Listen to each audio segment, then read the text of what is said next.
going to go into delta in too much detail, but what you can see is inside the zone and just outside the zone, here, and particularly here as well. You can see these candles here and here before price rockets.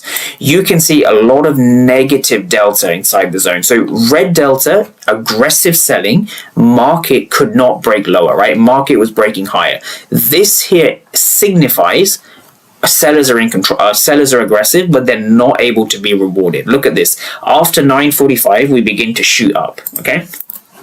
So do you see red delta in the zone? Yes. 0 on the ask side of the lowest retest. And so what this means is you want to see the retesting here. So what we can see here is 0, 0, and we saw some zeros over here, 0 and 0, right? These were zeros over here, finished auctions at this point here. There was actually a ton of finished auctions over here. Now, these finished auctions represent a reversal, right? So I've made previous videos on that, but just for the sake of this video, I'm just going to speed up a little bit. Red delta, yes. 0 on the ask, yes, which means longs are in play. So now we continue to T. Okay, this is now the trigger. This is where we pull the trigger. So what we had in step 1 is we had a break, right? This was the break. This was the optimal retest and the liquidity absorption here. O and L come together and then T. So it's very important that you pull the trigger as price is passing the red line, the break line, okay?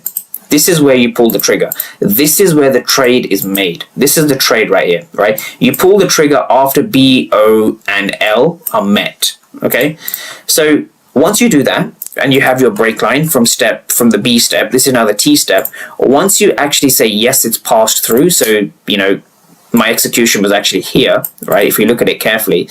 In fact, what I'll do is I'll completely clear the screen so you can see this bit, right? Now, when you're looking here, for example, when price passed the break line, so this was my break line. When price passed the break line, this is your execution. Now, the only reason this trigger is valid is because of the absorption, the break, and the liquidity here that was absorbed. That is the only reason the setup was valid, right? That was the only reason. So the long position was valid here.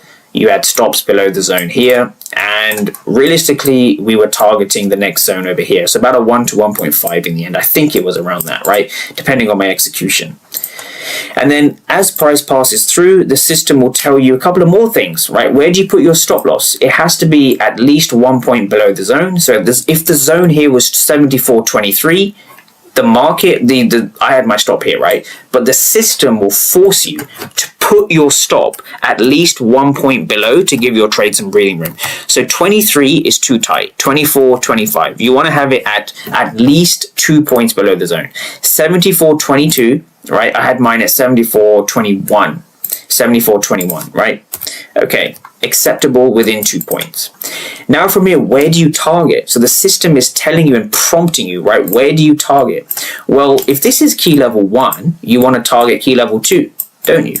Oh, sorry, key level 2 to key level 1.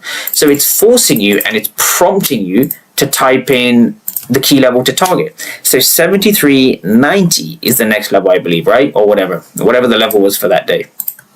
Different level, of course.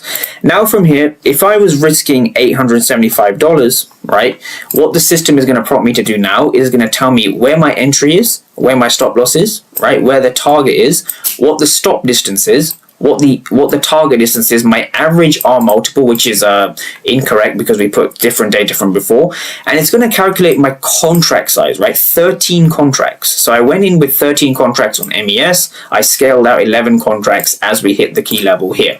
So as we hit this key level here, I had to scale out because we're hitting a key level, an area of supply. Okay, this is very important.